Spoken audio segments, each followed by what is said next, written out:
C'est ici, en plein cœur du Sundgau, que vous pouvez croiser ces vaches Simmental.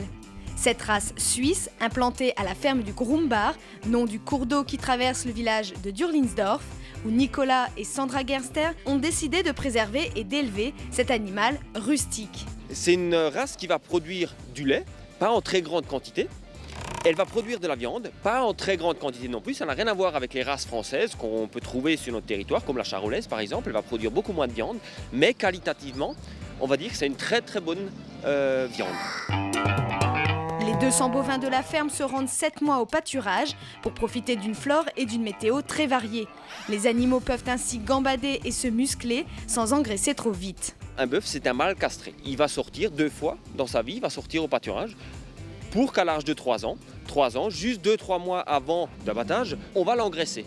L'engraissement, c'est quoi? C'est tout simplement du maïs grain, du blé, de l'orge, qu'on va lui complémenter en complément de son alimentation classique traditionnelle. Un des facteurs qui va emmener la qualité sur la viande. Ça va emmener tout simplement un état d'engraissement. En fait, on va emmener un peu de gras dans la viande. Trop de gras n'est pas bon, mais pas suffisamment de gras, la viande sera beaucoup trop sèche. Et c'est dans ce petit aspect persillé que l'on retrouve la recette de la ferme pour une viande tendre, goûteuse et savoureuse. En 1999, c'est l'une des premières exploitations alsaciennes à se lancer dans la vente directe du producteur au consommateur.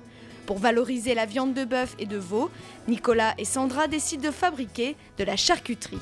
J'ai eu la chance de connaître un ancien boucher qui m'a appris à fabriquer la charcuterie avec des épices de base, donc très simplement. Le gros avantage de la viande de bœuf, c'est déjà une viande qui a du goût au départ, donc on n'a pas besoin de la dénaturer avec beaucoup d'épices. Juste des épices très simples qui la mettront tout simplement en valeur. De là, ils inventent leur propre recette de saucisses, viande de bœuf séchée et leur spécialité, le saucisson de bœuf. 85% de bœuf et 15% de gras de porc. La viande est marinée dans du sel pendant une nuit. Elle est ensuite hachée avec le gras de porc puis mélangée aux épices. Sel, poivre, sucre pour la couleur et de l'armagnac mariné dans de l'ail. Après la mise en boyau, les produits sont mis au séchage. C'est cette étape de fabrication qui va donner tout son goût au saucisson, qu'il soit nature, au poivre ou aux noisettes. Alors là, on retrouve nos saucissons qui ont été fabriqués pour ceci il y a une quinzaine de jours. Donc vous voyez qu'ils ont déjà changé de couleur. Le processus de séchage est déjà bien entamé. On a une pièce idéale pour ce type de séchage au niveau de la température et au niveau de l'hydrométrie, c'est très important. Donc là, une quinzaine de jours. Là, un peu plus, on est déjà à 1 mois et demi, bientôt 2 mois. La flore s'est déjà bien développée, elle est régulière. Donc là, on va pouvoir les vendre très prochainement. Après 2 mois de séchage, les saucissons perdent près de la moitié de leur poids.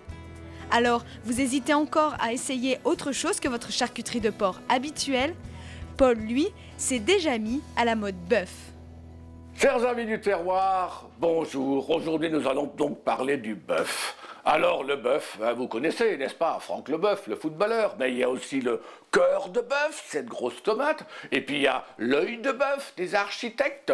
Et puis, vous avez aussi le bœuf carotte des policiers, le bœuf qu'on vient faire quand on fait une improvisation en musique. Mais moi, ce que je préfère dans le bœuf, c'est la langue. Alors, un copain me dit, mais comment peux-tu aimer quelque chose que les autres avaient déjà dans la bouche? Alors, je lui dis, mais toi, t'aimes quoi? Alors lui, il me répond, mais moi, j'aime les œufs.